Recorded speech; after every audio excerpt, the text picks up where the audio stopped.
Hello दोस्तों। तो इस क्विक रिवीजन सीरीज़ की पहली वीडियो में आपका स्वागत है। तो आज हम शुरू करेंगे हमारे क्विक रिवीजन सीरीज़ का पहला वीडियो। और आज हमारा टॉपिक है चंपकम दोरायराजन केस, जो कि एक बहुत इम्पोर्टेंट केस था हमारे मॉडर्न हिस्ट्री का। तो ये केस था 1951 का। मद्रास सरकार ने एक नियम बनाया था कि कॉलेजों में एडमिशन कास्ट के हिसाब से होंगे, यानी कितनी सीट किस कास्ट को मिलेगी ये पहले से तय था। और इसी कास्ट सिस्टम के कारण चंपकम दोरायराजन को मेडिकल कॉलेज में प्रवेश नहीं मिल पाया।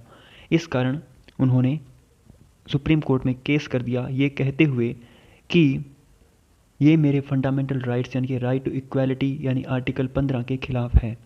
और मामला सीधा पहुंच गया सुप्रीम कोर्ट, और सुप्रीम कोर्ट ने कहा कि ये अनकॉन्स्टिट्यूशनल है, डायरेक्टिव प्रिंसिपल फंडामेंटल राइट से ऊपर नहीं हो सकते। और इससे इतना विवाद खड़ा हुआ कि भारत में फर्स्ट कॉन्स्टिट्यूशन अमेंडमेंट एक्ट 1951 पास करना पड़ा, जिससे कि आर्टिकल 15(4) जोड़ा गया ताकि सोशली और एजुकेशनली बैकवर्ड क्लासेस को रिजर्वेशन का कानूनी हक दिया जा सके। और इस आर्टिकल 15(4) में ये जोड़ा गया कि अब से कोई भी आरक्षण जो है वो जाति के आधार पर न होकर कैटेगरी के आधार पर, जैसे हम आज के समय में देखते हैं वैसा रहेगा, पर जातिगत आधार पर कभी भी रिजर्वेशन नहीं दिया जा सकता। तो इस केस से जो है वो हमारे जो मॉडर्न हम जो रिजर्वेशन देखते हैं उसकी जो नींव पड़ी, इसलिए ये हमारा इम्पोर्टेंट हो जाता है।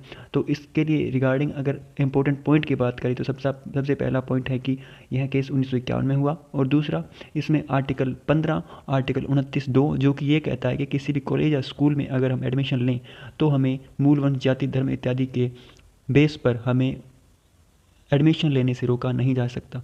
और तीसरा हमारे पास आर्टिकल आता है आर्टिकल 15(4), जिसमें कहा गया है कि जो आरक्षण है वो जातिगत आधार पर नहीं दिया जा सकता। तो ये थी इस पूरे केस की कहानी। कैसी लगी वीडियो, लाइक करके कमेंट करके बताइएगा। Thank you.